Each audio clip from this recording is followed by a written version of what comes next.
मुझे खुशी है कि आज मैं क्रिएटिव लोगों के बीच में हूँ। जितना कुछ मुझे बताया गया या मैंने समझा आप लोगों के बारे में, मुझे लगता है कि मैं कुछ आप लोगों को ज़्यादा तो नहीं बता पाऊँगा, पर हो सकता है इस इंटरेक्शन के द्वारा मुझे आपसे कुछ सीखने को मिले। और आप जो अपने मेरे व्यूअर्स जो बैठे हैं घर में इस शो को देख रहे हैं, आज मैं हूँ पूना में DSK एजुकेशन इंस्टीट्यूशन में। आज हमारा विषय है कि रिलेशनशिप्स के मायने क्या। तो रिलेशनशिप का महत्व क्या है ज़िंदगी में, और जब बिगड़ जाए तो उसको कैसे ठीक करना, कैसे संवारना, कैसे बनाना, ये आज का विषय है। मैं कुछ खुद कहूँ उससे पहले मैं चाहूँगा कि आप लोग कुछ बताएं मुझे, आपके मायने, आपके मन में रिलेशनशिप के क्या मायने हैं। It's a bond which people share and nurture through lifetime. Okay. Any other way, any other view? Relationship is understanding each other. नहीं, वो तो एक आउटकम है, रिलेशनशिप का आउटकम है, रिलेशनशिप के माने वो नहीं है। Good morning, sir. I think, according to my opinion, relationship is support system. Relationship एक सपोर्ट सिस्टम है। जी। According to me, relationship is an interaction where we add value to each other's life. नहीं, वो तो कैसे maintain करते हैं आप, वो उसका मायने। इंटरेक्शन तो रिलेशनशिप होने के बाद आप करते रहते हैं। हाउ टू मेंटेन रिलेशनशिप, ये अगर सवाल करें तो आपकी बात ठीक होगी। जी। Relationship is a natural association between the more than one human being, or we can say any animal. That is the एक एसोसिएशन को इन्होंने रिलेशनशिप का नाम दिया। Very good. जी बताइए। It's a bond between two people and which having care, understanding and all of these things which is important for a living being. Thank you.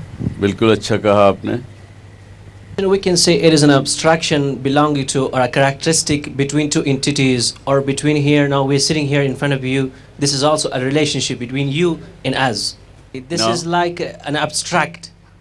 This is a complete abstract. Or vista between two entities or two hearts. That's what I'm learning now. You are saying that abstract between the two entities. That's a new explanation for me also. Thank you for that.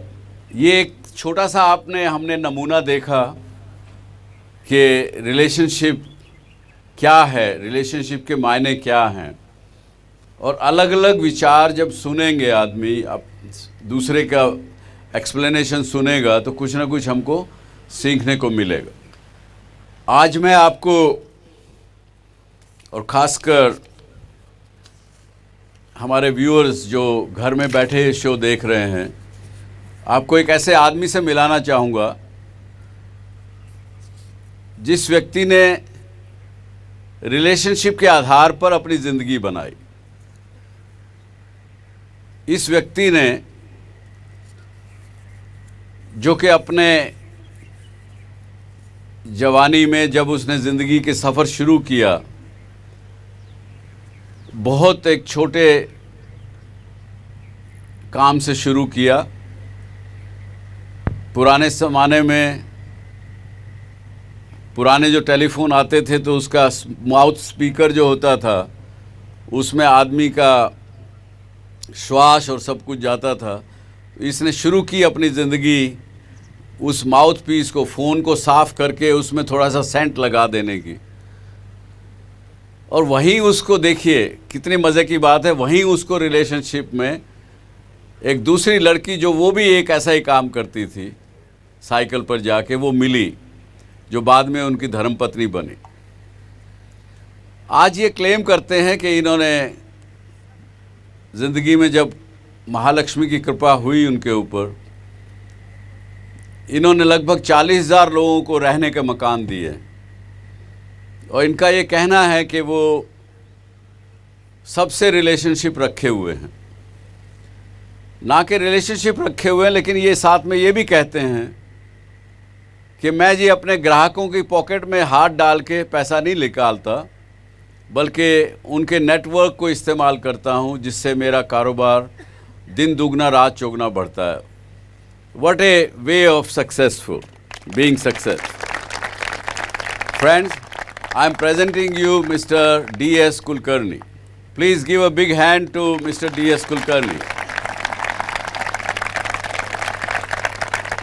आपके बनाए हुए कुछ animated television programme विदेशों में कामयाब हुए हैं और आपने अपने आप को केवल बिजनेस करने, धन कमाने तक सीमित नहीं रखा, समाज को देना भी जानते हैं। जो देना जानता है वो रिलेशनशिप के मायने भी जानता है, क्योंकि रिलेशनशिप में केवल एक तरफा लेना ही ठीक नहीं होता, वो रिलेशनशिप एक तरफा चलती नहीं है ज़्यादा टाइम। तो इन्होंने देना भी शुरू किया, रूरल बैंकिंग करते हैं और तरह के बहुत से सोशल रिस्पॉन्सिबिलिटी पूरी करते हैं। कुलकर्णी साहब, आज आपसे एक सवाल मैं पूछना चाहूँगा। आपने रिलेशनशिप का महत्व कब समझा और कैसे समझा? जब मैं जो बस्ती में पैदा हुआ, पुणे के अंदर एक रूम में रहता था, उसको कष्टकरी वर्ग रहते थे, वो कस्बा पेट बोलते। तो जो भी हम स्कूल छूटने के बाद, कॉर्पोरेशन के बाद जब घर आते थे 12 साढ़े 12 बजे, तो माँ स्कूल में जाती थी टीचर सिखाने के, पिताजी पुलिस कांस्टेबल थे, काम को जाते थे, खाना खाना और बाहर जाके क्या खेलना। खेलने के लिए कुछ नहीं था, टीवी नहीं था वो ज़माने में, रेडियो भी हमारे आमिर मौसी के पास था। तो जो मेरे दोस्त थे वो पूरे, कोई बेरी बेचने वाला, कोई होटल में काम करने वाला, कोई सुपारी की पूड़ी भरने वाला, What a humble beginning. चलाने वाला, आप देख सकते हैं जी। तो वो रिलेशन से, जो बचपन से दोस्ती के रिलेशन है, जो मेहनत करने वाले हैं, जो टांगे वाला था, उसको घोड़े को हम उसको खरारा बोलते मराठी में। उसके पिताजी बोलते थे पहला चल काम कर, तबेला साफ कर, फिर खेलने को जाओ। तो जब हम प्यार से घोड़े को खरारा करते थे, ऐसा मॉलिश करके देते थे, प्यार से उसको चना खिलाते थे, तो उसके आंखों में जो प्यार लगता था, तो पहला प्यार, पहला रिलेशन मैंने घोड़े से सीखा कि एक मूका आदमी, एक जो जिसको बोलने नहीं आता, वो आंखों से बात करता है। बहुत अच्छा, गरीबों के बहुत दोस्तों अच्छा, से बात। बहुत। ये कुलकर्णी साहब मुझे एक याद दिलाता है मेरे बचपन की, जब मुझे हिसार, एक छोटे से गांव में, कस्बे में रहता था मैं, तो हमारे दादाजी, मेरे दादाजी जो थे ग्रैंडफादर, वो मुझे कहते थे बेटा ठगाओगे तो ठाकुर बोले जाओगे।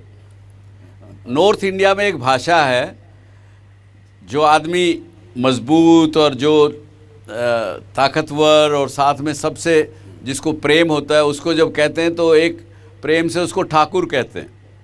तो मुझे कहते थे ठगाओगे तो ठाकुर बोले जाओगे। और घर से जब हम निकलते थे तो पॉलिश, जूते की पॉलिश करने वाला व्यक्ति उस समय में आधा आना 2 पैसे लेता था, वो उसको आधा आना 2 पैसा एडिशनल हम दे देते थे, तो उसके लिए ठाकुर हो गए। रिक्शा वाले को कहीं जाना है, 2 आने की जगह 3 आना दे दिया, तो मतलब 4 आने में आदमी ठाकुर कहला सकता था। यही बात आपसे सीखी मैंने आज।